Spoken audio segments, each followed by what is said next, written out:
Bonsoir les mordus! On est habillés ce soir de circonstances pour célébrer l'Halloween. Donc, ce soir, on va démystifier le zéro mise de fonds. Est-ce que tout comme moi, tu es quelqu'un qui rêve toujours de mettre le moins de mise de fonds possible? Dans mon cas, moi, c'est vraiment important de faire travailler l'argent des autres. Comment est-ce qu'on fait ça? Donc, avec mon partenaire qui est très crédible ce soir, je vais vous l'annoncer dans quelques secondes pour ceux qui n'ont pas vu la promo. Donc, avec mon partenaire, je vais démystifier quels sont les mythes entourant le zéro mise de fonds. Donc, dans ma carrière d'investisseur, ça a toujours été un défi, puis je pense que pour vous aussi, de trouver des façons de mettre le moins d'argent possible, puis de s'assurer d'avoir le maximum de rendement infini, étant donné que ce n'est pas notre argent qui travaille pour nous. Êtes-vous pareil? Prenez le temps de poser des questions, liker, partager, dites-nous d'où vous venez. On a hâte d'entendre vos commentaires là-dessus. Puis dites-nous vos expériences aussi. C'est super important. On veut savoir c'est quoi vos expériences par rapport au zéro mise de fonds. Donc, on a Chloé qui est à l'arrière-scène ce soir, qui va venir nous servir tantôt notre petit digestif. Et puis, elle va nous transmettre vos questions. J'ai pas mon ordinateur, on travaille à partir des téléphones. Soyez indulgents si je mets des petits délais. Et je vous présente sans tarder mon partenaire, François Bélanger, alias, comment on appelle ça ces bonhommes-là déjà? Stormtrooper. Stormtrooper, ok. Moi, j'ai. Mon déguisement, c'est. Chaud, tu sais ça? Oui, pas mal, moi, j'ai chaud déjà. Moi, je me suis déguisé en locataire d'un de mes logements populaires. Donc, je voulais vraiment le dire. Good. François, pour les gens qui te connaissent moins, peux-tu nous faire une petite bio de toi-même? Bien sûr, j'ai investi en immobilier depuis 2003 déjà.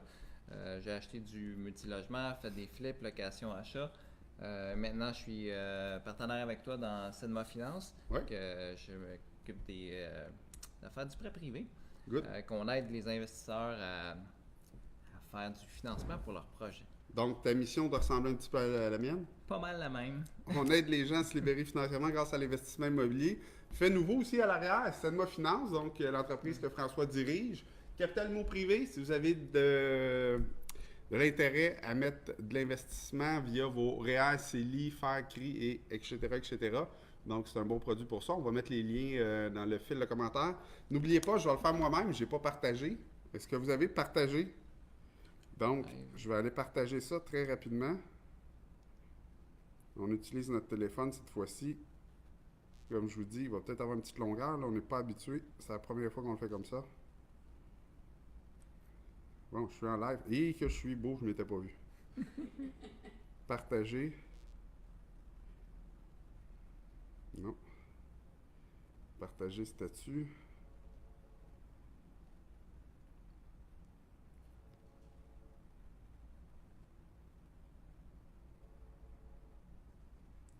Partager.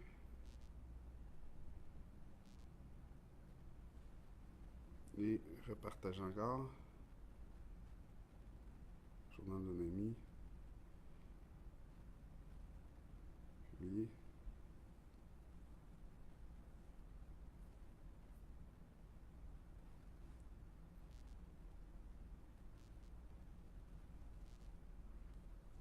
Bon, Liv est en ligne. Je ne sais pas si Liv est encore en Europe. Jacques Diane est là. Bonjour Jacques. Il aime ma casquette. Alexandre Chevalier. Bonsoir les mordus déguisés. Michael Castonguay. Content que tu sois là. Froquier gentil. OK, fait qu'on commence à avoir pas mal de monde. Là. Ça va bien, ça va bien. On lâche pas. Parfait. François, Chloé. On est prêt. Alexandre Chevalier, bonsoir les mordus. C'est bon, tu m'as fait le message, je l'avais vu. Parfait. Premier mythe. Le zéro mise de fonds, c'est pour les nouveaux acheteurs sans argent. Est-ce que ça, c'est réel, François? C'est assez difficile. Souvent, les gens voient zéro mise de fonds puis ont en tête, j'ai pas une scène, zéro mise de fonds, je veux me lancer en immobilier, ça va être facile à financer. C'est un des éléments de base. Zéro mise de fonds, ça veut dire j'ai pas utilisé mon argent, mais à quelque part en arrière, ça veut dire que j'ai de l'argent. J'ai juste choisi, comme tu le disais tantôt, on veut pas utiliser le moins de mise de fonds possible, le moins de notre capital. Par contre, il faut en avoir. Quand c'est le temps d'étudier un dossier, que ce soit à la banque ou pour un prêteur privé, il faut que le prêteur... On doit démontrer un bilan qui est solide. On doit démontrer un bilan qui est solide. Là. Parfait. Même si tu ne sors pas ton argent, il faut qu'on sache en arrière qu'il y en a un. Est-ce qu'on peut, pour démystifier ce mythe-là comme il faut, je vais lancer, là, je sais que souvent, un contracteur va faire une certaine stratégie pour arriver à faire un calcul qu'en bout de ligne, c'est zéro mise de fonds. Est-ce qu'il y a d'autres situations? Est-ce que ça peut arriver? Bien, comme tu mentionnais, un contracteur pour une construction, oui, c'est possible. Mais encore là, le contracteur a un bilan, a de l'expérience, il en a fait plusieurs fois, qui va être capable de travailler avec son prêteur pour ne pas débourser parce qu'il crée de la valeur au fur et à mesure. Exactement. Ça peut être le même type de cas dans un cas de flip. Un cas de flip? Un cas de flip où il va y avoir un déboursé progressif. Fait que le flipper va créer de la valeur avec ses travaux.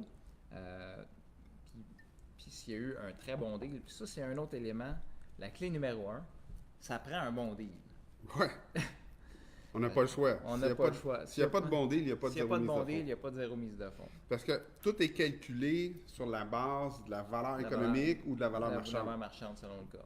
Donc, c'est important d'avoir un super bon flip à la base. Si on revient pour les nouveaux acheteurs, une façon de faire du zéro mise de fonds, ça pourrait être la location avec option d'achat. Encore là, ça va coûter un petit peu plus cher, mais ça prend un certain bilan, ça prend une mise de fonds quand même pour la location avec option d'achat. Parfait.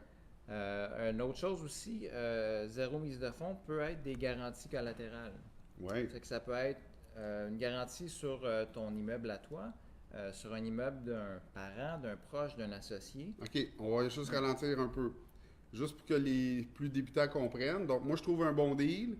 Puis là, je vais voir mon créancier. Mon créancier dit, ben voyons donc, tu n'as pas une scène pour mettre la mise de fonds. Quelle est ta part de risque à toi? Puis là, je pourrais trouver l'immeuble d'un ami qui me fait confiance. Parce que le banquier, lui, il ne te fait pas confiance parce qu'il ne te connaît pas. Mais ton ami, ça peut être l'argent de cet ami-là. Ça peut être les parents, des actions, des fonds de REER, quelque chose qui a une valeur monétaire. Donc, le zéro mise de fonds, c'est peut-être un peu plus difficile pour le jeune de 20 ans. Oui, encore là, s'il n'y a pas de parents. S'il n'y a pas de parents qui ont un bilan, c'est un petit peu plus difficile. OK. Puis, c'est une des choses qu'il faut mettre au clair. Zéro mise de fonds, il y a quelqu'un qui va la mettre à quelque part. C'est pas nécessairement toi, mais il faut qu'il y ait quelqu'un qui va venir la mettre. Donc, ça prend un bon deal, ça, c'est super important. Ensuite de ça, ça prend la garantie qui va être collatérale, puis ça va être enregistré normalement au registre foncier ou au RDPRM, les garanties. RDPRM selon le cas. Parfait. Puis, c'est quoi la portion de garantie qu'il faut donner? Tu sais, le calcul, tu dis ça prend un bon deal. Oui, si on a un bon deal, parfait, mais là, j'ai un bon deal, je paye 150 000. Je vais devoir donner quoi en garantie en termes de valeur? Bien, de façon générale, les prêts, c'est un ratio prêt-valeur de 75 autant en privé qu'au bancaire. Il faut que la valeur de la garantie soit équivalente à ce 25 %-là. OK. Donc, si j'ai, puis là, je lance n'importe quoi, j'ai 25 000 de REER, puis là, je veux acheter une maison de 100 000. Est-ce que je vais pouvoir dire, bien, regardez, j'ai 25 000 de REER à mettre en garantie? Question piège, un peu? Question piège.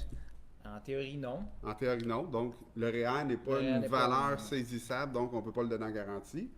Mais si j'avais, disons, 25 000 de fonds mutuels, là, ça serait possible. Là, ça serait possible. Parfait. Parce que j'arriverais dans le ratio, j'ai 100 000 de prêt, 25 000, 25 du... Exactement. Parfait. Ça pourrait être mis en garantie.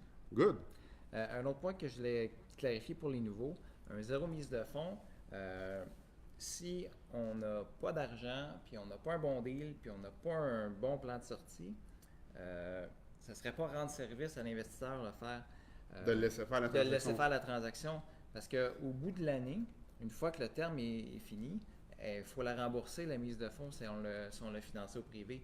Comment on va faire pour la rembourser? S'il n'y a pas de bon deal, il n'y a pas de retrait d'équité disponible. S'il n'y a pas de revenus supplémentaires, ben on ne pourra pas aller chercher non plus. OK. Fait que si on n'a pas refinancé ou si la maison ne se vend pas comme prévu. Donc, il y a beaucoup de paramètres. Oui, effectivement. Il faut respecter. Je pense que dans la formation de Richie, on parle beaucoup de ça, de cette partie-là, de savoir comment remplacer la mise de fonds par une garantie collatérale, ces choses comme ça. Parfait. Donc, le premier mythe, c'était zéro mise de fonds. Est-ce que c'est pour les nouveaux acheteurs sans argent? Non. Ça devrait être plus pour les investisseurs qui sont qui ont déjà un certain parc, un certain volume. Qui ont déjà un certain... bilan, qui ont déjà une certaine expérience aussi. Mhm. Parce que ça aussi, encore là, j'ai fait de cette façon générale, qu'on soit en privé, qu'on soit en bancaire, c'est quoi votre historique? Est-ce que vous avez fait un projet de ce même type-là, dans lequel vous avez créé de la valeur, puis vous avez eu du succès? Si la réponse est oui, mais vous avez déjà une certaine crédibilité, puis c'est un peu plus facile. Sinon, il va peut-être falloir s'épauler de personnes qui ont cette expérience-là derrière vous. Donc, j'ai déjà des questions puis des commentaires. C'est le fun, ça va vite ce soir. Jacques Dionne qui nous dit « Jocelyn, j'aime ta casquette, je l'avais déjà dit. Jean-Claude, Johnny Claude, qui nous dit « Est-ce que c'est avantageux d'investir dans un condo au centre-ville de Montréal? » Ce que je faisais référence tantôt, c'est que les contracteurs font des explique-nous un petit peu c'est quoi ce type de transaction-là, puis où est-ce que ça va nous mener? Un condo ou de la construction? Ben, le condo est déjà construit, de ce que je comprends. Okay. Les formules que les contracteurs disent sûrement pour acheteurs-investisseurs qui vont louer le condo. Mm-hmm. Donc, ils font souvent des formules pour dire tu donnes, à la fin, tu as un kickback qui te ramène ta mise de fonds. Oui, ça, c'est un concept que, pas qu'on travaille très régulièrement. Là, fait qu'il y a différents concepts où, oui, le promoteur va financer lui-même la mise de fonds, ce qui fait que l'investisseur n'a pas besoin de mettre autant d'argent. Mm-hmm. Ça peut être intéressant parce qu'il y a une valeur locative. Puis le promoteur a fait ses calculs pour s'assurer que la valeur de location était suffisante pour couvrir les frais de tout ça. Mm-hmm. Ça peut être une chose intéressante. Mais encore là, il faut analyser chacun des projets un à la fois. Là. Je ne suis pas prêt à dire que acheter un condo dans le centre-ville, c'est un bon deal. Il faut voir cas par cas. Good. Marco Guérin qui nous dit « Bonsoir les boys, en direct de Sherbrooke. N'oubliez pas de nous dire d'où vous venez, ça nous intéresse beaucoup. » Jacques Dionne qui dit qu'avec la location avec option achat-rachat, c'est possible de faire sans mise de fonds. Il y a certaines transactions qui se feraient. Puis il renchérit en disant ça prend un prêteur privé. On a Lynn qui dit Lynn Métaillé, ben oui, c'est mon adjoint, je ne le reconnais pas. Bon live, les gars. Puis Johnny, il dit le condo est déjà construit. Donc, il faut faire attention. Je pense dans ces types de condos-là, souvent, le contracteur va s'assurer que tu sois cash flow positif pour la première année. Qu'est-ce que tu fais à l'année 2? Donc, il faut juste vérifier, être certain que la valeur va avoir augmenté, tu vas augmenter tes revenus, il y a une dépense de moins. Souvent, il va y avoir des congés de taxes aussi. C'est la façon qu'ils vont faire. Tu n'auras pas besoin de payer tes taxes parce que le contracteur va le payer pour la première année. Donc, pour lui, ça devient une dépense, ce qui est avantageux. Pour toi, tu n'as pas de dépense, mais après la deuxième année, tu fais quoi si tu es cash flow négatif de 200 $ par mois? Faire ta projection financière sur 5 ans pour s'assurer que ça tient la route. Exactement. Donc, le long terme est super important. Donc, si vous démontre juste une année, demandez-lui d'en faire un petit peu plus ou projetez ça sur les années suivantes en compte de tous les paramètres exacts. Donc, un autre bon point que j'avais pour les débutants, j'étais en train de lire le livre de François Lambert avec qui on va passer quelques temps. Ben oui, à la Semaine des entrepreneurs, dans exactement 20 jours. Dans 20 jours, on est là-bas. Je serai à son lancement de son 3e livre hier. Je te le passerai, il est sur mon banc d'auto. C'est bon. Il y avait une belle section sur comment financer son entreprise. Puis il y a souvent, comme Dragon, il y avait des gens qui venaient le voir. Puis la première question, c'est comment tu as investi dans ton projet? Donc, c'est quoi tu peux avoir investi? Ton temps? Ton temps. Quelle énergie tu as mis là-dedans? Oui. Quel argent de ton argent tu as investi dans le projet? Parce que là, ça, c'est toujours la meilleure garantie. Toujours. Pour le prêteur privé, pour le banquier, pour n'importe qui, si tu mets de la vraie argent, n'oubliez pas que de l'argent, là, c'est qu'on l'a gagné à soir de notre front, on l'a économisé, on ne l'a pas dépensé n'importe où. Fait qu'on a fait des sacrifices pour l'avoir liquide. C'est toujours la meilleure garantie. C'est ce qui est le plus liquide pour tout le monde aussi. Mais encore là, ça ne veut pas dire que ton travail vaut rien. Ça ne veut pas dire que tes efforts de trouver un bon deal valent rien. Tout ça, c'est tout mis en compte. Puis je pense que c'est un gros melting pot de tout ça qui fait que, oui, tu vas arriver à faire 0 mise de fonds. Dans le 0 mise de fonds, je pense qu'il y a beaucoup de love money qui va te permettre de faire ça. Ouais. Love money voulant dire les amis, la famille, mais aussi les relations que tu vas bâtir.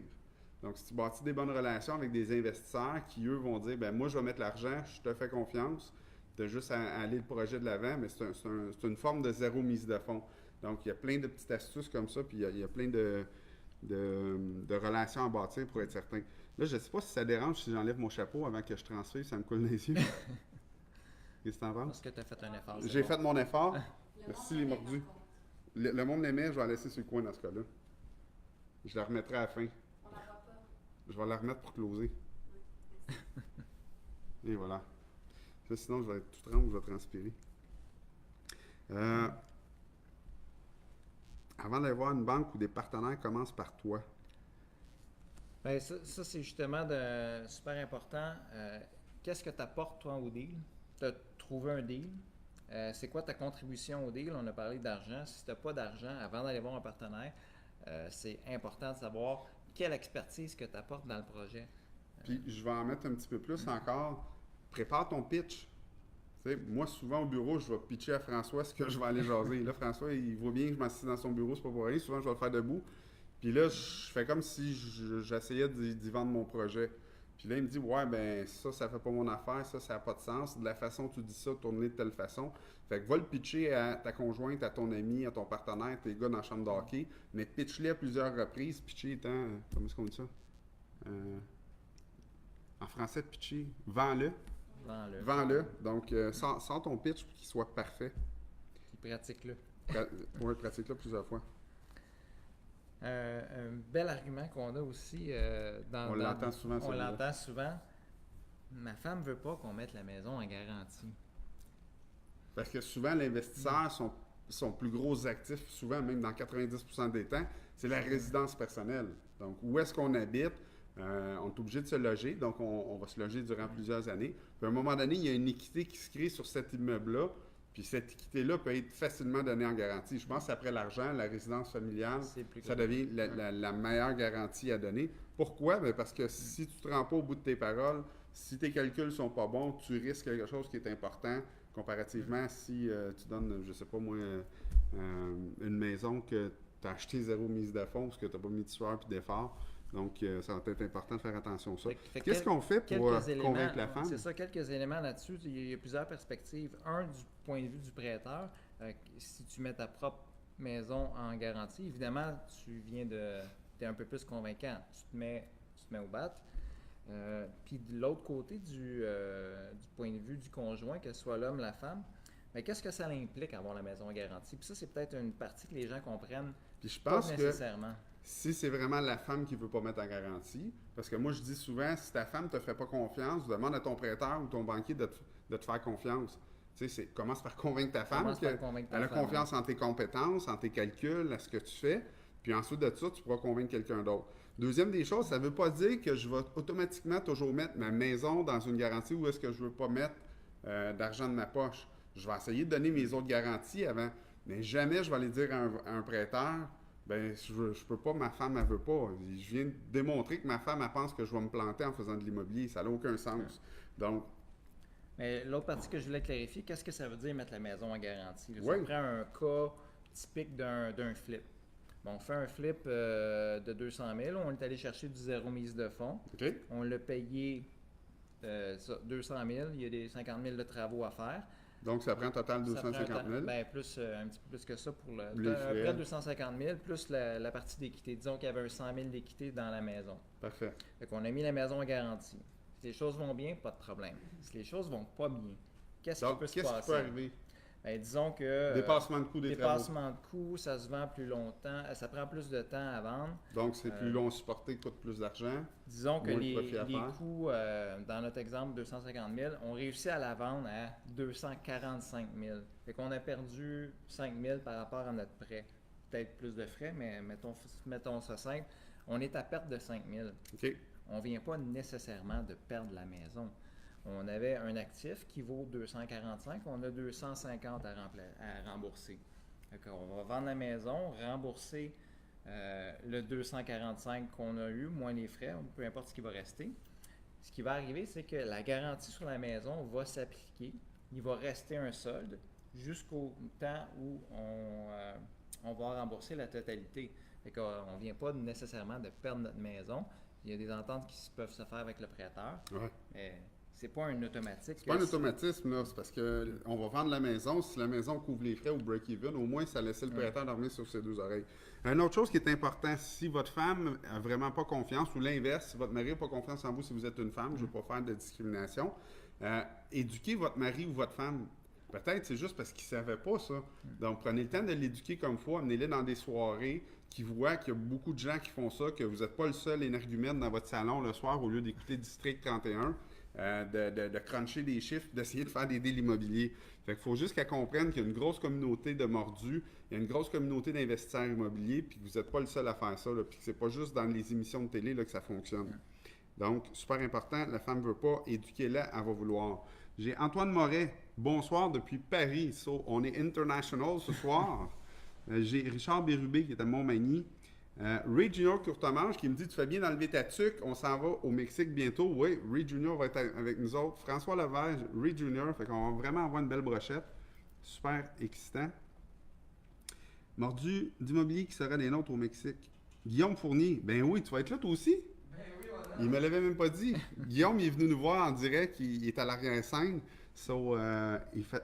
Depuis quand je dis so, moi? Non, je m'en vais au Mexique, je pratique mon anglais. Là. C'est les Mexicains, je devrais pratiquer l'espagnol. Hein. Donc, on s'en va au Mexique avec Guillaume en plus, ça va être super. Next. Zéro mise de fonds veut dire. On démystifie un autre mythe. Zéro mise de fonds veut dire que personne ne met d'argent dans le projet. Bien, ça aussi, c'est quelque chose d'important, surtout pour les débutants. Disons qu'on a un beau scénario, on a mis une maison en garantie. Ben, le projet va coûter des sous. Faut qu'il y ait quelqu'un quelque part. C'est pas parce que tu n'as pas mis la mise de fonds que tu n'as pas de sous, parce que tu as des paiements d'intérêt, tu vas avoir des taxes, tu vas avoir des taxes ça ne veut pas dire que tu vas mettre 0 sous durant, mais il faut que tu sois capable de le supporter. Fait que peu importe le type de prêteur, il va vérifier votre capacité d'injecter dans le projet. S'il y a un dépassement de coût, il faut être capable de le supporter. Donc, on va injecter des paiements d'intérêt, des paiements de taxes municipales, taxes scolaires, des assurances, les rénovations, l'entretien, ça n'a l'air de rien, mais quand on a un immeuble l'hiver, ça coûte 400-500$ à faire déneiger. L'été, il faut couper le gazon. Puis là, il faut tout budgéter ça. Faut tout budgéter ça. Selon toi, là, on est dans un flip. Un flip doit se passer en combien de temps? Bien, dans le meilleur des mondes, un flip travaux là, en 1 et 2 mois, c'est fait. Puis si on est capable... 1-2 mois de mise en marché. 1-2 mois de mise en marché. Qu'est-ce qui se passe si c'est plus long? Bien là, le budget explose. Le budget explose. Il faut avoir prévu cette marge de manœuvre-là dans notre budget. On va être capable de payer les intérêts plus longtemps puis de supporter, parce que ça peut arriver très très bien que ça va se vendre tout de suite. Mais ça peut arriver aussi que vous avez vendu tout de suite, mais le notaire est dans 3 mois. Il faut supporter, le supporter pendant ces 3 mois-là. Fait que 300 000 à 12%, ça fait 9 000 $ de plus de moins dans vos poches. Super important de faire attention. Avant de passer au prochain point ou de continuer, on a la belle Chloé qui s'en vient nous porter. C'est quoi qu'on boit ce soir? C'est un petit gin tonic fait avec le gin Beefeater. Le Beefeater, donc le classique ce soir. Merci Chloé. Chloé, c'est la coordonnatrice des mordus. Donc on est rendu là. On est rendu avec une coordonnatrice qui coordonne tout ce qui se passe. Donc on ne se parlait pas assez. On a engagé quelqu'un qui va gérer ce côté-là. Cheers mon partenaire. Cheers. Moi j'écrase ça, je mets ça dedans, ça prend un petit citron.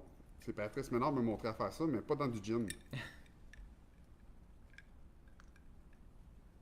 Ah, très bon. Le gin, c'est tout le temps parfait. Donc, on avait passé à travers celui-là. On passe au prochain où je fais une petite capsule promo. Tu peux faire ta petite capsule promo. Lundi, le 12.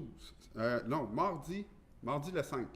Je commence par mardi le 5, webinaire gratuit. Lundi le 5. Lundi le 5? T'es sûr? Ça. En tout cas, lundi ou mardi, on est plus sûr. Le 5. Le 5 novembre, sûr et certain, c'est le 5. Midi 10, donc à partir de midi à midi 30.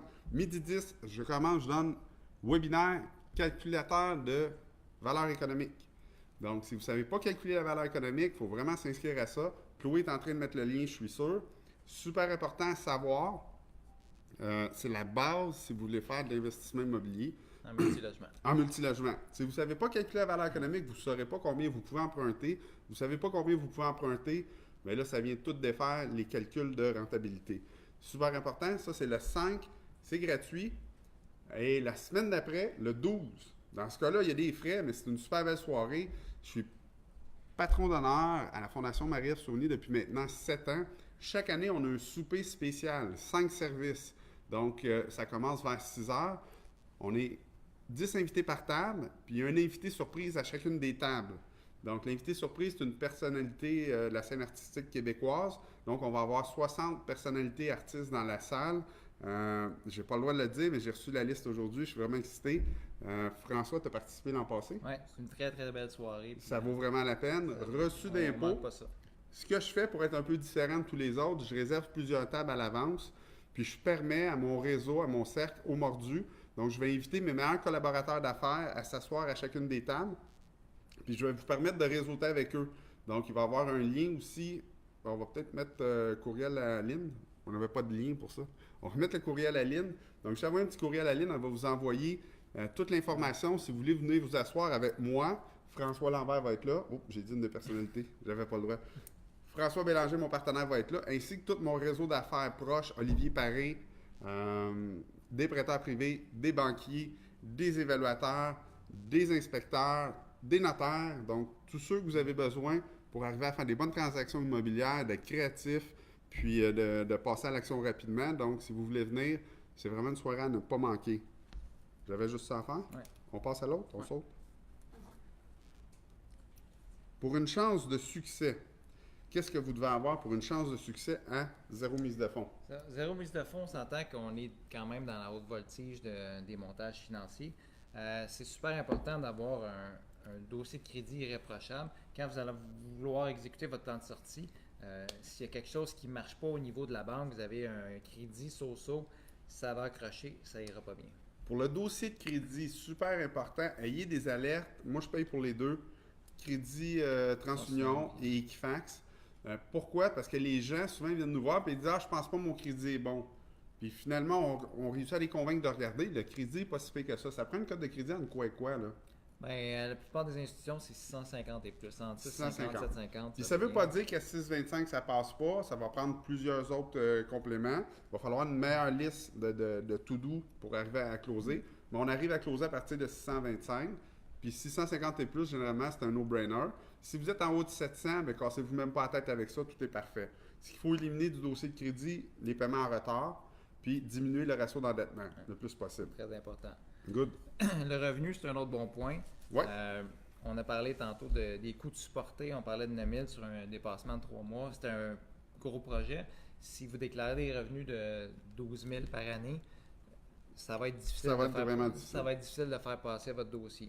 Fait que oui, si vos revenus sont dans votre compagnie, ne sont pas sur votre déclaration personnelle, c'est bon en privé. Pour les banques, c'est une autre histoire. Mais il faut en parler aussi à notre banquier pour lui expliquer le synopsis de notre projet. Comment est-ce qu'on l'explique? Le business case qu'on va expliquer à notre banquier est vraiment très important.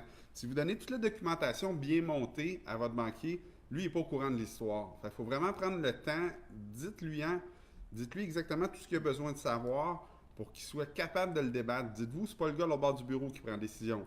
Lui, il monte le dossier de la meilleure façon qu'il peut avec les outils que vous lui avez donnés. Ensuite de ça, il doit passer à conformité ou à l'approbation. Donc, tout dépendant des institutions. Mais à cet endroit-là, il n'y a pas de contrôle, puis il n'y a pas vraiment de contact avec la personne à part de l'échange courriel. Donc, si ce n'est pas bien expliqué à la base, dites-vous là, qu'il y a le jeu du téléphone qui se fait, puis le banquier, ben, lui, il va écrire des commentaires. Fait que si vous lui en donnez suffisamment, il va falloir bien l'expliquer.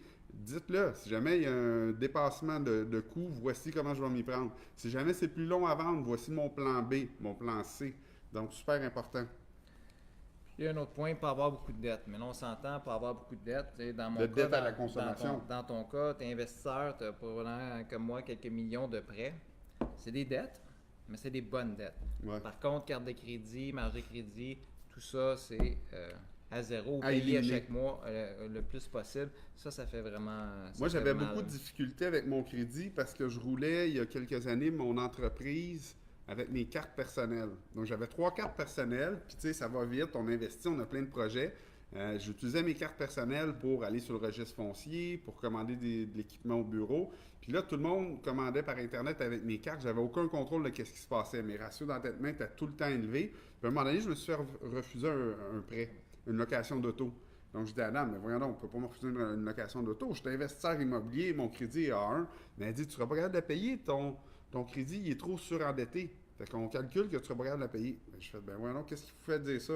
Donc, elle savait déjà, même si je n'avais pas dit, que mes cartes de crédit étaient topées.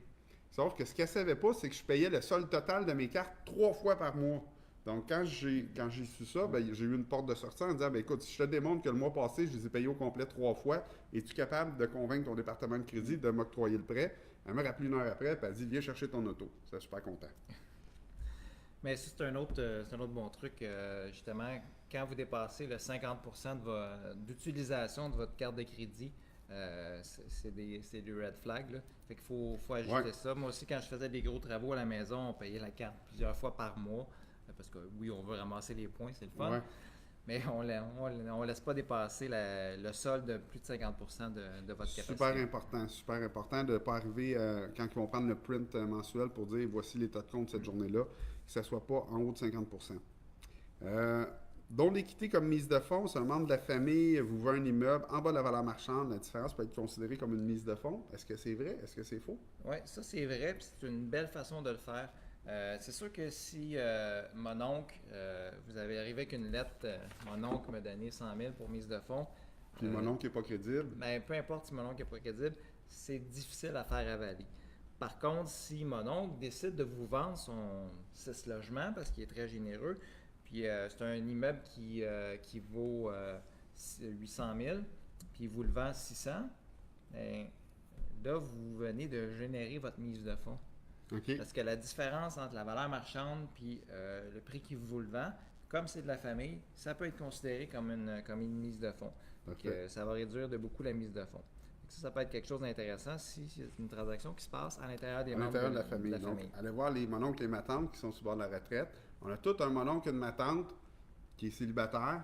Donc, quand on n'a pas eu d'enfant, on a réussi à en mettre de côté très jeune. Donc, ça se peut que ce mononcle-là puisse aussi devenir un prêteur privé. Ouais. Il a mis de l'argent de côté, il a des sous, ou il habite dans un bloc, puis il veut s'en débarrasser pour aller dans un condo. Ça peut être une belle façon de négocier avec lui, de dire écoute, moi je vais reprendre ton bloc, tu vas faire un profit, achète ton condo. Super intéressant. On parle ici d'adapter aussi son discours à l'interlocuteur. Oui, ça c'est très important. Si vous allez parler à votre prêteur, de son côté, il s'en fout un petit peu qu'il y a des comptoirs en quartz, puis il y a des non, beaux je ne dis pas de arbres. toi, c'est parce que j'ai vu la prochaine J'avais question. un commentaire, Ouais, c'est ouais. bon. Ou qu'il y a des beaux grands arbres dans le secteur. Il veut connaître vos chiffres. C'est quoi les chiffres? C'est quoi les comparables dans le secteur? C'est quoi votre budget? Fait que concentrez-vous sur le discours du banquier. Si vous parlez à votre partenaire, bien là, vous allez chercher un partenaire. Là, parlez plus de votre expérience. C'est quoi votre feuille de route? Combien de projets vous avez fait? C'est quoi ses possibilités de rendement? Qu'est-ce qui peut se passer si ça va mal? C'est quoi les différents scénarios qui soient à l'aise avec tout ça? Puis justement, si on parle à notre conjointe, ben, si elle a des difficultés, aller vers qu'est-ce que ça peut apporter ce projet-là? On s'en va vers la liberté financière, puis c'est un des pas qui nous amène dans cette direction-là. Ça va être plus facile de s'en aller comme ça. Oh mon Dieu! On a eu un tremblement de terre. Donc, on a Stéphanie Brisebois qui nous a fait un commentaire. François, ta femme a confiance. Donc, François, je pense qu'à la maison, c'est réglé. Il a le droit de prendre la maison, la donnant garantie collatérale. Donc, Richard Bérubé qui a un commentaire aussi sur les femmes. Puis, là, on a une femme qui dit que François a confiance. Il y a des femmes qui n'ont pas confiance en leur mari aussi. Vous pouvez nous parler, on va voir. C'est important que la femme accepte la maison soit garantie, impliquant la femme dans la décision de l'immeuble et aussi de lui demander de trouver les locataires et s'impliquer dans la gestion pour devenir un partenaire. Oui, on voit beaucoup de couples qui investissent ensemble, puis souvent les femmes vont avoir une meilleure, c'est discriminatoire, là, mais de meilleure technique dans la gestion, dans l'administration, puis les hommes, ben, ça va être plus l'entretien, les travaux, la relation avec les locataires. Fait que je pense que... Selon la personnalité de chacun, là, ça peut, habituellement d'un couple, on n'est pas pareil. Il peut y avoir une belle complémentarité, effectivement, si on l'implique. Puis ça se peut aussi que le partenaire n'ait pas nécessairement d'intérêt. Fait qu'on n'essaye pas d'y faire de la collecte de loyer si la personne n'a aucun intérêt à s'impliquer dans le projet. On a Yannick Tremblay. Bonsoir, messieurs, en direct de Sainte-Julie. Ça a l'air que c'est la ville où il fait bon vivre, Sainte-Julie. C'est écrit sur le bord de la rue. Donc, on parle beaucoup de liquidité, entre autres de la façon d'avoir un plex sans mettre notre propre argent. De mon côté, j'ai la mise de fonds 20%, mais c'est-tu moi où c'est très difficile de trouver une offre raisonnable sur le marché pour un 4plex? Ben oui, tu as raison, Yannick. Marché pour un 4plex, mais depuis à peu près 2 ans, je te dirais jusqu'à 6plex, tu vas payer ces petits plex-là au prix de la valeur de 4 ou 6 condos. Donc, c'est la valeur marchande si on les revendait en unités séparées. Il y a une grosse mode dans les immeubles depuis que l'Internet puis l'accès à l'information elle a explosé puis que c'est super facile pour tout le monde d'aller sur Internet. Il y a une grosse mode, c'est que les gens, plus les plex sont petits, ils vont les vendre au prix du potentiel. Donc là, ils disent, bon, ben moi, mon plex, c'est un 6-plex, puis tu peux vendre ça 180 000 du condo, mais ils vont demander 960 000 pour leur 6-plex. Ce qui fait aucun sens quand on fait le calcul de valeur économique, parce que si on loue ce qu'on va arriver à louer, bien, ça va nous donner des revenus. Les revenus, moins les dépenses, le revenu net qui va nous donner notre valeur économique. Mais cette valeur économique-là, c'est avec ça qu'on va pouvoir financer.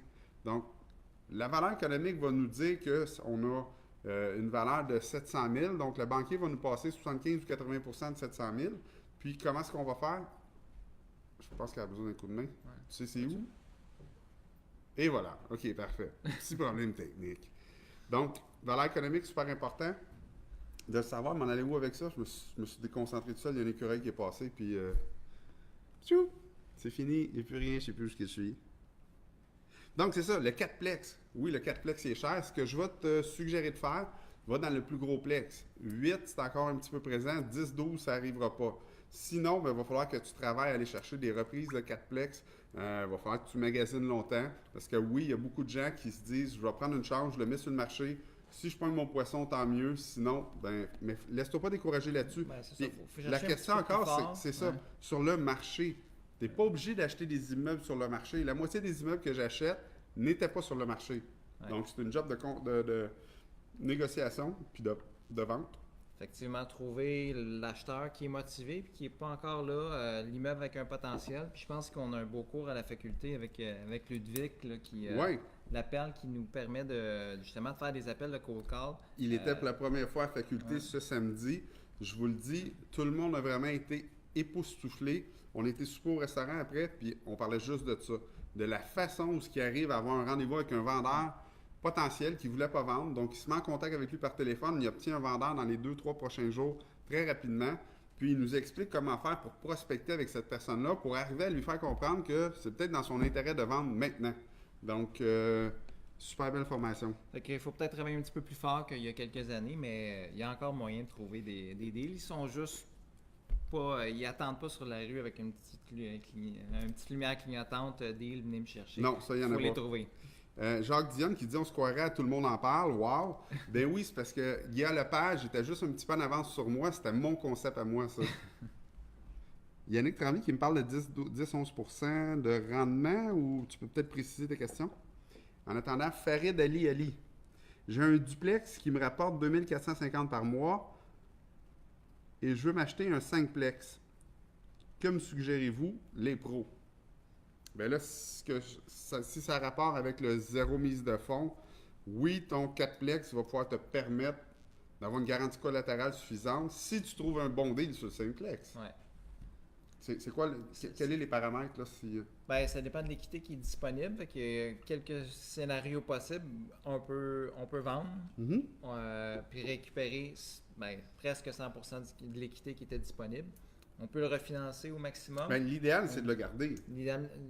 Parce que si on le vend, on tue la poule. On tue la poule. Puis on n'a plus d'œufs. Donc, si on veut garder le revenu qui rapporte, on va le garder. C'est un duplex. Des fois... c'est un duplex ou un... C'est un duplex. OK, c'est un plus petit, ouais. Un duplex, ça peut valoir la peine de le vendre, prendre un capital récupéré, puis acheter, s'en servir comme mise de fonds pour un autre. Ou juste le donner en garantie collatérale. Le donner en garantie collatérale ou refinancer. Puis aller chercher la clé du succès pour faire ça, donc moi là, ma technique à moi, super facile, je garde mon duplex, je le donne en garantie collatérale, j'achète l'immeuble. Ça se peut que je break even, parce que là, si je le donne en garantie collatérale, puis un prêteur privé vient me donner la mise de fonds, il faut que je supporte ce nouveau prêt-là. Ça se peut que je break even. Mais si je fais la transaction du 5plex, c'est parce que soit le 5plex, je peux rajouter un logement de plus, je vais avoir plus de revenus, je vais être capable de supporter ou refinancer rapidement. J'ai un super bon deal dessus, il faut que j'attende un an. Après un an à être break-even ou cash flow négatif, je vais pouvoir refinancer à pleine valeur. Je peux augmenter les revenus qui sont dedans. Je peux diminuer les dépenses, conversion de chauffage. Je refais la facture de chauffage au locataire. J'ajoute des services d'Internet, de télé, de téléphonie. Je loue des stationnements, des espaces de rangement. j'ajoute une buanderie. Donc, c'est tous des trucs pour augmenter ma valeur, puis après un an, pouvoir refinancer. J'ai déjà fait une transaction où est-ce que j'étais à 2000$ négatif par mois. Puis là, tout le monde me disait, Jocelyn, t'es malade, ça se fait pas. Tu peux pas investir à perte à tous les mois. Je dis, oh, on reprend le calcul. 2000$ négatif par mois, ça veut dire qu'il faut que je supporte pendant 24 mois 2000$. Ça fait, pendant 12 mois, 2000$, ça fait 24 000. Donc, ça me prend 24 000 à mettre de côté pendant un an. Est-ce que je suis capable financièrement? À l'époque, c'était oui, parce que je venais de refinancer un immeuble qui me générait un nouveau cash flow positif de 2000. Moi, j'ai mis ces deux immeubles-là dans le même compte, ça ne paraissait pas. La chose est que j'avais le courage de faire ça parce que je connaissais bien les paramètres de financement. Puis je savais très bien que mon immeuble, je le payais tellement pas cher, j'aurais pu financer plus, mais la banque me finance le plus bas des deux entre le prix payé et la valeur économique, 75% de ça. Donc, si je vais arriver à refinancer après l'année, bien, je vais refinancer, c'est plus au plus bas des deux. Je fais un refinancement après un an, c'est à la valeur économique. Je connaissais bien mon calcul de valeur économique, puis je savais que j'avais 75% de valeur économique, puis ça couvrait le prêteur privé en entier. J'espère que ça répond bien à cette question-là. Mon Dieu, on a de l'action ce soir. Joe Fortin? Oui, Joe Fortin. Que pensez-vous de l'augmentation des taux d'intérêt qui continuera pour l'achat d'un quadruplex qu'il va falloir, je crois, trouver des... Un petit bout. Il parle de la fondation. Non, OK. OK, mais on peut y aller. C'est sûr que les gens de la Banque du Canada nous ont annoncé que ça va augmenter dans les prochaines années. C'est d'autant plus important de faire vos calculs. Quand je parlais tantôt de faire une projection sur 5 ans, il faut en tenir compte. Continue. Faut en tenir compte. Fait que oui, il y a des deals qui vont être qui vont se pointer. Excusez, on avait le mauvais chargeur. À cause de ça, il y a peut-être des gens qui n'ont pas fait leur bon calcul puis ils vont se retrouver dans des situations où ils ne seront pas capables de renouveler à la fin du terme. Fait qu'il y a peut-être des opportunités là. Fait que pour ceux qui cherchent en ce moment, ben, tenez-en compte, il faut en tenir compte de l'hypothèque va coûter un petit peu plus cher. Moi, j'ai un truc pour ça. Tu sais, on le sait, ça fait quoi, 10 ans que ça diminue les taux? Ouais. Donc, on sait pertinemment que là, on est parti, ça va remonter. On sait que, je pense, le break-even, je pense, c'est 5 Pour les banques, là, le target, c'est autour de 5 Donc, vraiment, c'est super important. Quand vous faites vos prédictions, quand vous faites vos analyses pour dire votre prospection, est-ce que je vais embarquer dans ce projet-là? Allez-y donc avec un taux de qualification vous-même de 1% de plus. Oui, je sais qu'on va investir en immobilier à tout prix, mais on ne veut pas non plus se casser la gueule à tout prix. Fait que souvent, moi, je fais des analyses, puis là, les gens me disent, c'est donc bien conservateur. Et puis, ça change quoi que je sois conservateur? Tu sais, si je suis conservateur, tout est là, non? Il n'y en a plus. Donc, ça change quoi que je sois conservateur? Ça va juste me permettre, en bout de ligne, de faire plus d'argent. Est-ce que c'est grave? Non, c'est pas grave que je fasse plus d'argent. À l'inverse, si j'ai trop envie de faire une transaction, puis que je me plante, est-ce que ça, c'est grave? Oui. J'aime mieux sauter par-dessus un deal de temps en temps. De toute façon, à un moment donné, si vous avez mis les bonnes choses en place pour votre prospection, vous allez avoir trop de deals sur votre bureau en même temps. Donc, assurez-vous que les deals que vous allez faire, bien, ça va être des deals qui sont sûrs d'être gagnants, surtout dans un marché où est-ce que le taux va augmenter. Présentement, là, on tombe à du 4 là, dans le multilogement. Là. 4, 4,25, 4,50. Que j'ai eu cette semaine. Ouais, 4,54, c'est quand même assez gros. C'est une grosse différence quand je me souviens d'avoir payé 2,19. Mais tu sais, ça ne pouvait pas être 2,19. Ça n'a aucun sens. Personne ne peut arriver avec ça. Donc, Joe Fortin. On a Richard Bérubé. Ah, la Fondation ne va pas à Québec. Mais on va à Québec presque une fois par mois. Puis on pense recommencer à faire des 5 à 7 à Québec bientôt. Là. On vous revient avec des bonnes nouvelles là-dessus. Mais pour la Fondation, n'oubliez pas que ça se donne au centre-ville de Montréal. Fait que vous pouvez venir passer une nuit ici. Moi, je descends à Québec à tous les mois. Là, c'est pas la fin du monde. Venez passer une nuit ici. Une belle soirée, une belle fondation. C'est pour une bonne cause.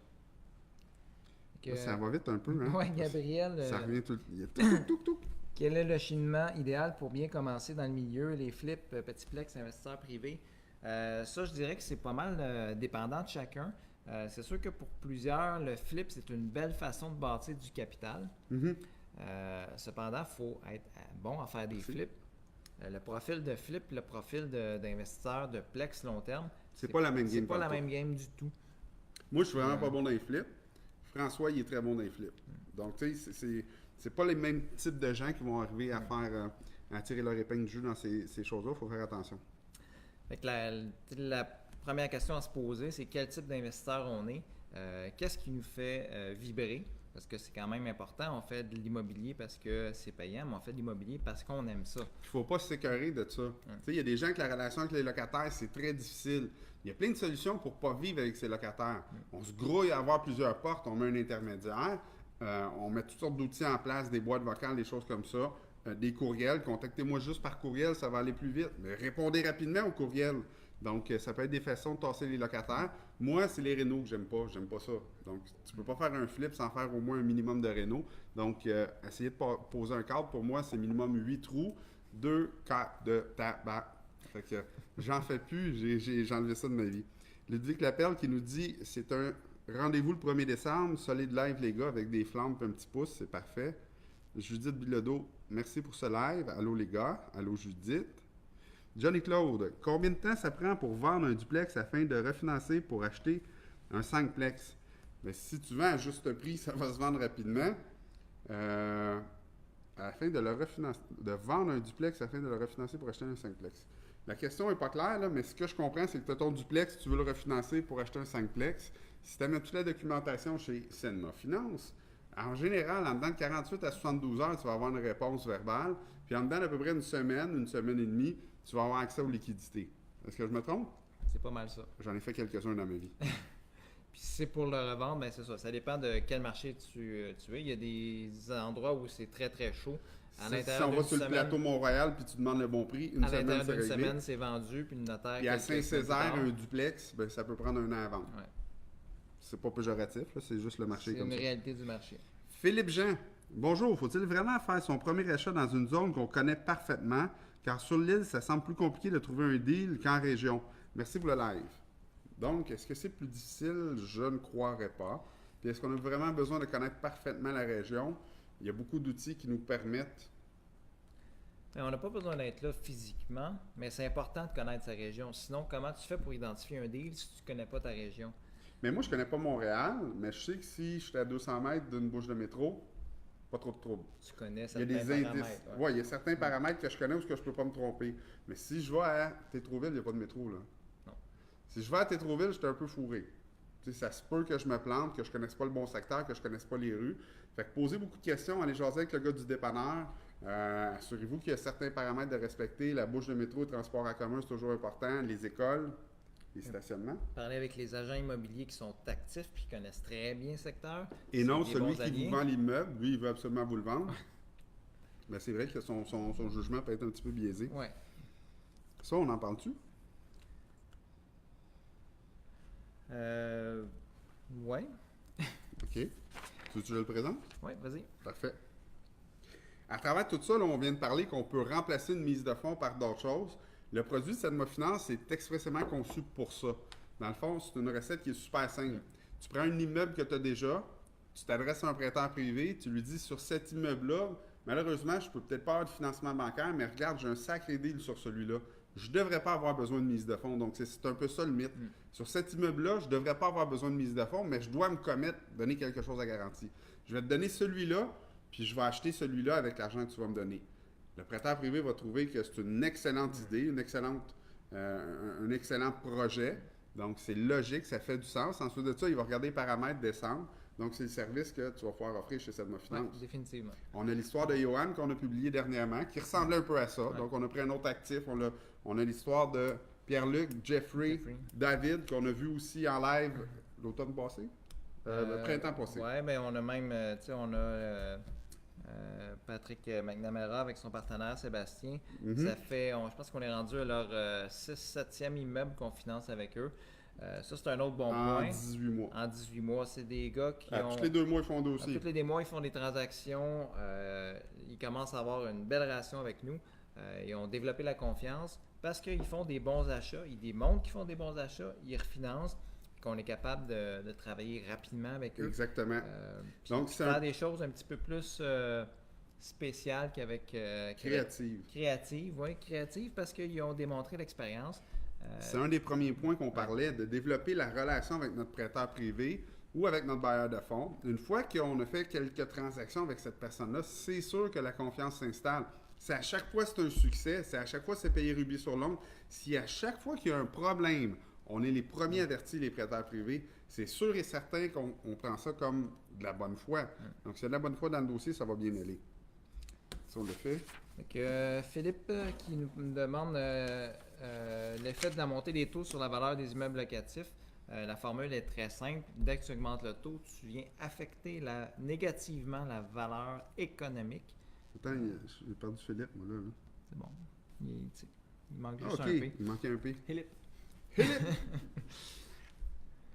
Fait que oui, Oui, ça va avoir je un pense que impact. c'est 10% de valeur économique par 1%. Par 1% de... Un dixième ou un quart de point. Par ouais, quart de point, quart de 10% de moins de valeur économique. Donc, ça serait 40. Non, ça marche pas. Par point. C'est ça. Il y a une belle formule mathématique Ouais. que je ne connais pas par cœur, mais bref, c'est mathématique. Oui, ça a un impact négatif sur la valeur économique. La valeur marchande, ça va peut-être prendre un petit bout de temps avant que le marché se réajuste, mais ça va finir par y arriver. Martin Gramont qui dit bon secteur pour un débutant dans la couronne nord. Le secteur n'a pas à voir grand-chose. Il faut que tu fasses tes devoirs comme il faut. Puis il faut que tu sois vraiment le meilleur avocat du diable possible. On reçoit une question sur chacun des paramètres de la transaction, je pense. Ouais. Puis après ça, déballer avec toi-même. Donc, tu sais, tu joues les deux rôles. Celui qui veut vraiment le faire, qui dit ah oui, c'est une belle maison pour telle raison. Ouais, mais oublie pas que la toiture est à refaire, il y a ci, il y a ça, il y a ça. Fais 2 colonnes sur une feuille, écris-les. Puis là, fais-toi un portrait comme ça de ton projet. Il n'y a pas de bon ou de mauvais secteur. J'ai acheté des maisons dans le fond d'un rang où est-ce que j'ai fait beaucoup d'argent. Puis j'ai eu des prime spots où est-ce que j'ai break-even. Donc, j'ai des prime spots avec des mauvais immeubles, avec des mauvais deals, des mauvais prix payés, des mauvais financements. Puis j'ai des affaires n'importe où est-ce que j'ai fait super gros de l'argent. Pourquoi? Bien, parce que les paramètres me permettaient de le faire. C'est là que c'est important. Tantôt, je parlais de la valeur économique, savoir comment est-ce qu'on évalue une maison. Moi, j'ai fait le cours de courtier immobilier, courtier hypothécaire. Puis là-dedans, il y a un chapitre qui explique comment évaluer une maison. C'est quoi les paramètres qui changent de quoi, qu'est-ce qui ne change pas. Je lisais sur Facebook dernièrement un gars qui disait ouais, ben c'est ça, tu sais, les gens, ils font comme ben j'ai payé ma maison 225 000 il y a 5 ans, j'ai changé la toiture 10 000, j'ai mis une piscine 20 000. Bon, ben ça vaut 260 000. Non, c'est pas ça du tout. Ça ne fonctionne pas. Tu mets une piscine dans le cours de 100 000, ta maison vaut encore 225 000, peut-être 230, 240, pas plus. C'est pas l'argent que tu as mis dedans qui est important. C'est ce que ça vaut dans le marché actuel, selon le voisinage, selon le secteur, selon des comparables. Tu sais, souvent, on reçoit des comparables, mais ça ne se compare pas. Un bungalow 1 étage avec une maison 2 étages, 2 fois plus grosse, tu peux pas comparer ça. Une maison 5 km plus loin, dans... Oui, mauvais secteur, bon secteur. C'est pas la même rue. Chloé, si tu as la chance, peux-tu me retourner la question de Judith? Ah, je vais la sortir. Judith, je te la donne. Je la vois, mais je la comprends pas. C'est la force du chargeur qui ne fonctionne pas. Oups! En as-tu un gros? Ouais, ça, j'en ai pitché un. Je l'ai pitché! On est encore en ligne? OK, juste au cas où. Je mets ça dans les citrons. Bon, Judith, même si l'équité, je te laisse finir, au travail d'équipe. Ouais, je sais. Ben, c'est ça. Tu l'avais dit? Non. Dis. Je la comprends pas. Même si l'équité est bas sur la maison qui appartient au demandeur pour 0 mise de fonds. OK, donc, le vendeur au lieu du demandeur seulement? Ah, non, OK. Moi, j'ai une maison, ça fait 2 ans. On fait un jeu de rôle, OK? OK. Moi, je suis un gars, j'arrive, je viens de voir. Salut François, j'ai une maison, ça fait 2 ans. J'ai mis 10% de mise de fonds. Donc, j'ai payé, je ne sais pas moi, 300 000. J'ai mis 30 000 de mise de fonds. J'ai un petit peu d'équité qui s'est créée, peut-être 5 000 par année. Donc, ça fait 370, ça fait 60 et 55. Fait que je dois 255 sur ma maison de 300 000. Est-ce que je peux te donner ma maison en garantie pour acheter ce bloc-là? Si on a un vraiment très bon deal, Et là, c'est là que le deal est vraiment important. Vraiment important. Un vrai bon deal. Parce que la garantie, on s'entend qu'on vient de parler de 55 000 sur une maison de 300 000.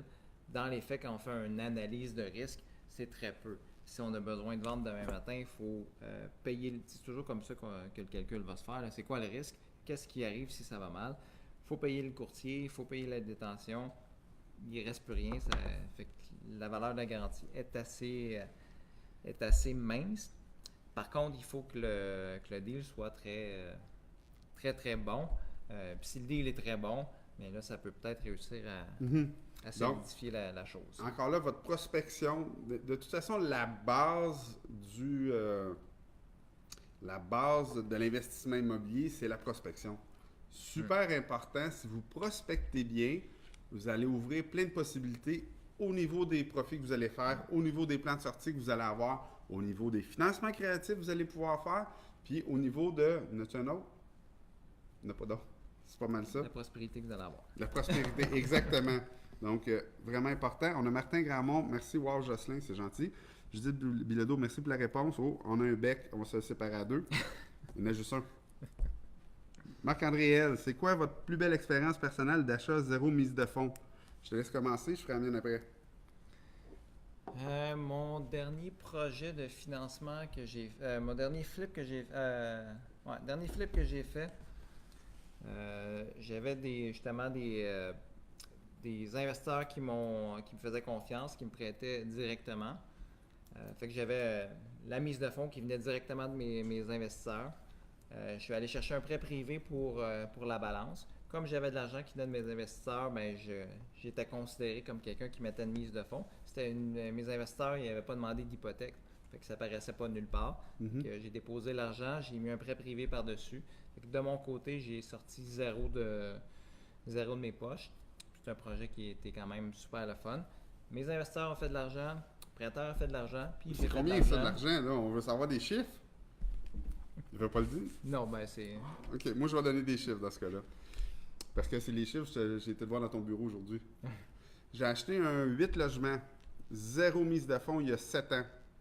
Il n'y avait pas beaucoup de locataires dans l'immeuble, puis les revenus étaient tellement bas que la valeur économique que ça donnait, la banque ne voulait même pas faire de financement. Donc, je me suis reviré de bord, j'étais voir un prêteur privé qui me prêtait à 100% la mise de fonds. La seule chose qu'il a fallu que je fasse, c'est que je donne ma maison en garantie collatérale. Je n'ai pas pris le temps d'appeler ma femme. Quand vous allez voir les chiffres, elle a tout de suite compris qu'il n'y avait même pas matière à négociation. J'ai pris cet immeuble-là en début janvier, puis on est passé de 35 000 de revenus. Le 1er juillet, j'avais 72 000 de revenus. Aujourd'hui, j'ai presque 79 000 de revenus, en augmentant à chaque année au maximum. Je ne suis pas allé en 2008 sur le terrain de cette bâtisse-là. Je refinance... En 2018. En 2018. Je refinance. On a reçu l'évaluation aujourd'hui pour compléter le dossier. Donc, j'ai payé 680 000, l'évaluation 1 125 000. Donc, je refinance. On va récupérer peut-être 300 000. Il y a 450 000 de prise de valeur. De prise de valeur. Ça, c'est du revenu sur 6 ans. Faites le calcul, 450 000 divisé par 6. C'est une job à temps plein très le fun à avoir. Puis, je n'aurai pas d'impôt à payer là-dessus. Parce que c'est de la valeur sur mon bilan. Un jour, je vais la payer, mais pas aujourd'hui. Il va sûrement avoir des cheveux gris quand il va falloir que je la paye. L'autre chose qui est super le fun, c'est que ce plex-là me rapporte, tout dépendant des années puis des réparations que j'ai à faire, entre 18 et 22 000 par année. C'est quand même intéressant. 18 à 22 000 par année. Et cette année, je n'ai pas mis les pieds sur le terrain une fois. On a automatisé un système. C'est ça l'investissement immobilier dans le multilocatif. Donc, je vous invite à faire pareil. Si vous voulez connaître des recettes comme ça, dans ma formation, à la faculté, j'en donne. Fini, on passe pas à travers ça? Parfait. Jacques Dionne qui nous confirme que la prospection, c'est la clé. Donc, moi, avant la conclusion, j'aimerais ça vous dire que c'est un rendez-vous avec vous. Calcul de valeur économique mardi prochain. Mardi prochain, tout à fait gratuit. Il y a un lien dans le fil de commentaires qui va être épinglé en haut.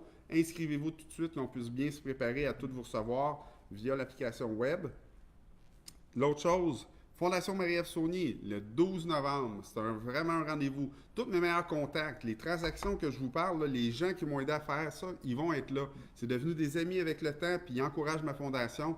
Power Corporation avec Stéphane Lemay et là-dessus, Ginette de Pelletot de la Caisse de dépôt, puis 60 tables avec un artiste invité, cocktail avant, c'est vraiment extraordinaire. Où je m'en allais avec ça? Reçu d'impôt. Reçu d'impôt.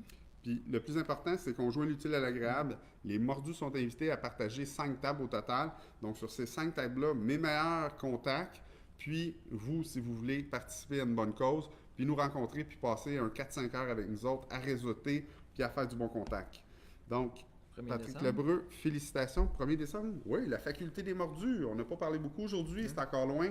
Vous allez voir les vidéos qui vont passer. Faculté des mordus, 4 formations, devenez prêteur privé, utilisez les prêteurs privés, la prospection avec Ludwig, Christian Pomerleau, Christian Pomerleau de Patrice Ménard Multilogement, PMML, Avec avec Alexandre Boisvert, qui vient nous parler de financement de multi, financement bridge, financement de construction. Donc, super intéressant. On a passé 1 heure avec lui au téléphone à débriefer. On est en train de monter sa formation, que ce soit le meilleur pour vous. Donc, 1er décembre. Ensuite de ça, qu'est-ce qu'on a? 5 à 7. 5 à 7, le 14. Houston à Laval. 5 à 7, des mordus immobiliers. Toujours une belle place. Mercredi, le 14 novembre, 5 à 7 au Houston à Laval. Et puis, on a fait le tour. Les mordus, encore une fois, on a passé une belle heure ensemble, 1 heure pile, on est dans les temps. Donc, n'oubliez pas, partagez et partagez encore. Pourquoi? Parce que notre mission chez les mordus, c'est d'inspirer le plus grand nombre de gens possible à se libérer financièrement grâce à l'investissement immobilier. Puis je vais vous être éternellement reconnaissant si vous me partagez ça au maximum. Je vous remercie, puis je vous dis à la semaine prochaine, même heure, même poste. Bye!